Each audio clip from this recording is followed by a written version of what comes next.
Hello, this is Greg from Life Fitness Management talking to Ralph Nelson a little bit about fitness and why he is coming to the gym. So, Ralph, you've been a member here at Life Fitness Management for, I believe, probably over 7 years. I think I joined back in 2012 or 2013. Yeah, so we're talking about 9 years then. Boy, time goes fast, doesn't it? Oh, it sure does. So, what makes you come to the gym so often, so regularly? What are you working on? Well, I'm 72 years old now. I'm not getting any younger. Mm-hmm. And I've got a few things wrong with me that as long as I keep exercising and doing something that isn't that bad. And I've started out in the gym in Florida, probably back in the late 80s. Mm-hmm. And I just stayed there until my wife and I moved to Cumberland in 2010, the end of 2010. And I saw this place. I came over here, and Amy, I think, were here. Mm-hmm. And they showed me around, and I didn't join right away, but probably a year later, I believe I did. Okay, excellent. So you've been doing some exercising for a while. Yes. You know, I have had a lot of people, I've had a lot of conversation, especially recently, people 60, 65 years old that are coming to the point where they're retiring, but recognize that they have a substantial amount of life left. And of course, you exemplify that in the fact that you are very active still now, 72 you said, right? Yes. And you know, we talk a lot about what happens in those potentially 20 years after age 65. You know, and I like to talk to people a little bit about how they go about their life and how you can control that, or at least widen the guardrails of what you're able to do in that time. I know you have some grandkids, right? Yes, I have And they three of them. keep you pretty busy. We talk about yes. that. So what all are they doing? They're in, the two girls are in Northern High School. They play soccer, Mm-hmm. basketball, cross country, and track. So they keep you really busy going and watching. I know we've talked about this. Yeah, and every once in a while they want me to run with them, and I tell them I'm going to smoke them, and they laugh and run Have circles. you smoked them? No. They run circles around me, but they think it's fun, and Right.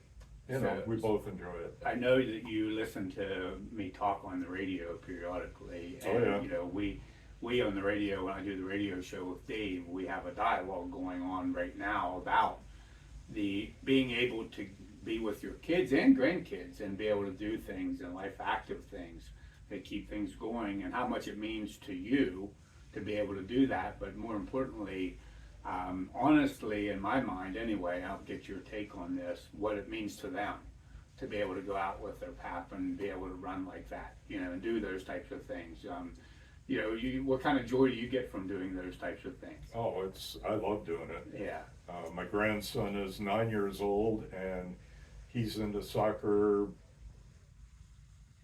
basketball, baseball, and he loves to play catch. Mm-hmm. He wants to go to the field, and I pitch for him so he can practice hitting. Right.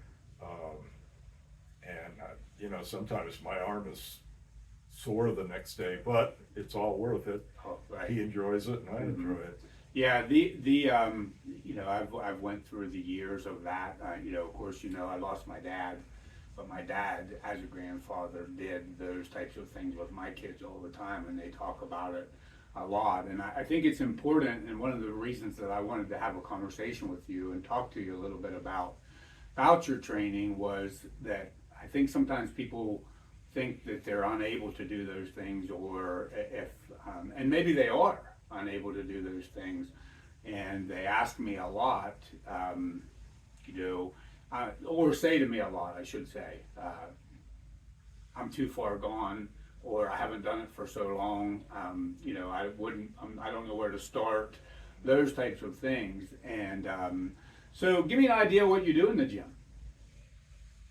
Well, once a week I try to make sure I come to the class, and it's usually Justin or Chance, somebody's filling in for him. and then I pretty much do my own stuff, and I Mhm. don't, that's probably a weak point of what I do. I don't have a plan when I come in. Mhm. I just see if the big room is busy, then I'll go to the back. If it's not too busy out front, I'll stay there for a while, and I just kind of mix it up. You work all the muscles whenever you come in, pretty much all the I time? try to, yes. Do all the varying muscles all the time, a little bit of cardio, I know I see you do at the beginning. How Right. long do you work out? It's usually an hour, hour and five. Today was an hour and 10 minutes. I know you're being modest in the fact that I know I've worked with the groups that you've been in, and I know the trainers here. You're able to do most anything we throw at you, honestly. Yeah, yeah. Yeah, well, you're being modest, but you are. Mhm.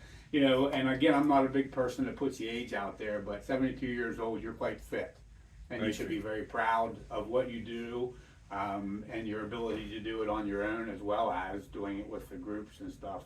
I know. Well, I guess what I'm saying is, whenever you're coming in for the group, you're not fearing what we're going to throw at you and not being able to do it. You know. Oh, no, I joke with Justin, but Yeah, the truth It's- is you are able to do most anything we put out there for you to do within reason, and that's a testament to all your fitness and all the time that you spent doing it. Thank you. So those things are you deserve to be commended on that, and one of the reasons I wanted to chat with you today was I think you're. Not that you are necessarily out there looking to be a role model, but there's a lot of people that are 62, 52 years old, haven't done the type of exercise that you have over the years, or wondering if they should start, or wondering where to start.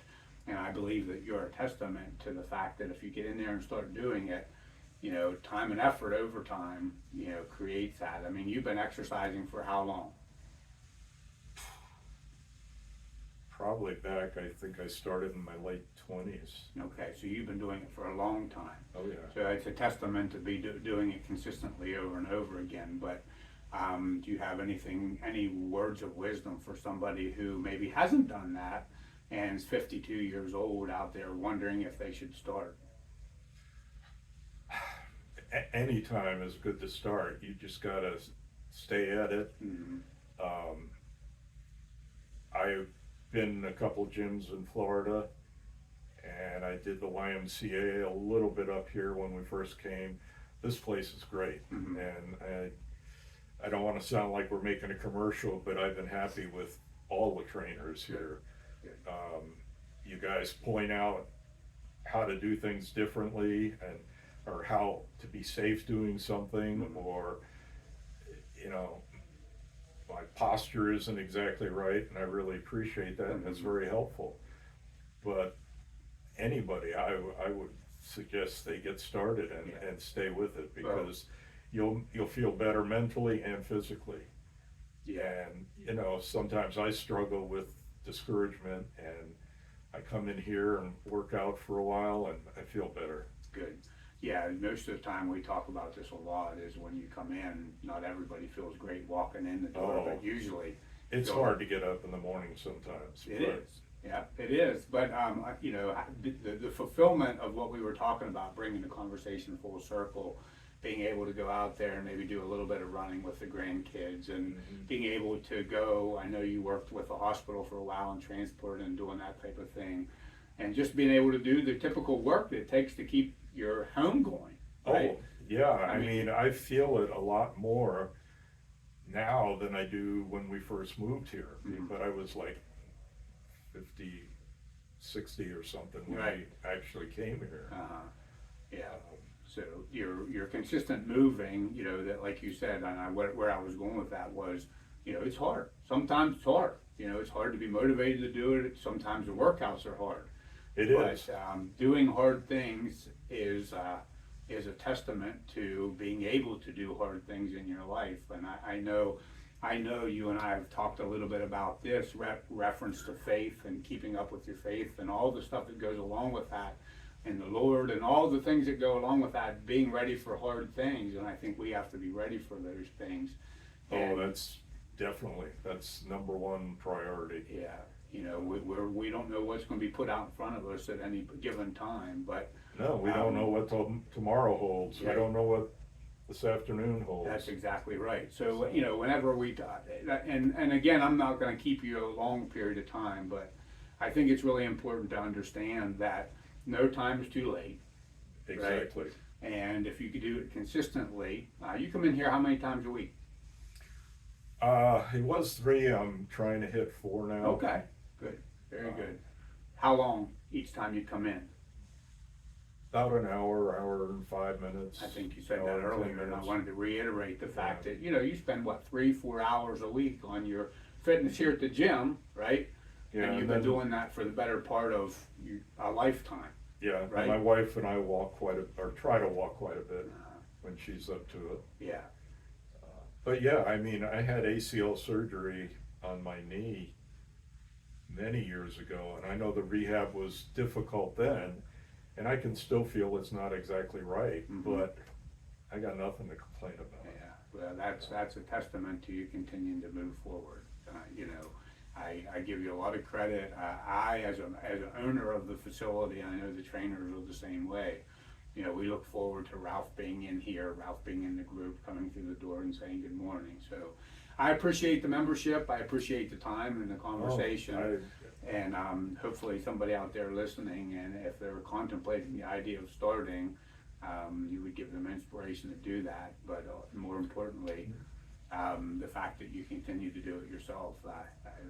I'd be glad to talk to anybody too. I mean, if they're got questions or, you know, they're not comfortable coming in or something, I'd be glad. I'll meet them for coffee or wherever they want, and they can ask whatever they want like you are now, and I'll be honest with them and Good. see if it might help them get them in here. You know, we talk about this, we joke about this in the gym industry. You know, we sell something that we sell things that people don't want to do. You know, and people don't necessarily want to exercise because sometimes it's hard. The benefits of what we do are not immediate. So they walk in the door into a showroom for a new car. If they decide to buy, they walk out with a car. If they go into a hair salon, they leave. You know, we joked about the hair whenever you came in, but if they leave with a haircut. Yeah. Right? In health and fitness, you walk in, you put in the time, 3-4 hours like you do every week, and the benefits of that aren't immediate. You don't see them right away. The mental benefits are, though. Mhm. I mean, I can go out of here feeling much better than when I came in, and my whole day can be influenced by that. Yeah. So mentally, yes, you got to be a little bit more patient if it's losing weight or getting fit or something like that, but it's worth it. Yeah, and I 100% agree with you. We talked about, going back to the radio show, we talked about this yesterday, in the fact of saying, you know, very few times whenever somebody comes in do they say to me, oh, I'm great. But on the way out, they say a lot of times, I feel a lot better than I did when I came in. Exactly. And that is the immediate benefit of it, but you got to put the work in to do that. But then also the gratitude of being able to go for a walk with your wife and being able to go out there and play with your grandkids and just keep up the pace of life. Yeah, my granddaughter wanted to go to the gym the other day, and she wanted me to rebound for her. And I thought, oh, it's not going to be that hard. But she just went around the 3-point circle, and she just kept shooting as quick as I could get it to her. And I could feel it at the end of our time in the gym. Yeah. But I'm glad I could do it for That's her. exactly right. So there's a benefit of doing what you do every day in here that reaps a little bit later on down the road, which is really, really good.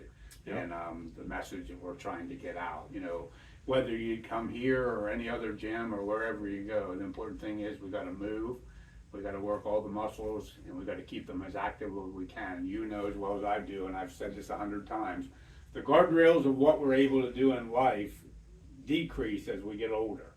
Yes. But we do have some ability to keep them out there, Mhm. right? As if we do the work, we can just concede and let them shrink, or we can maximize our time and effort and keep them out there for as long as we can. And you're a testament to keeping them out there for as long as you can. So Yeah. I appreciate you taking the time talking to me, Oh, and anytime. we'll go on from there. Thanks, Ralph. You're welcome. I appreciate it. Thank you very much.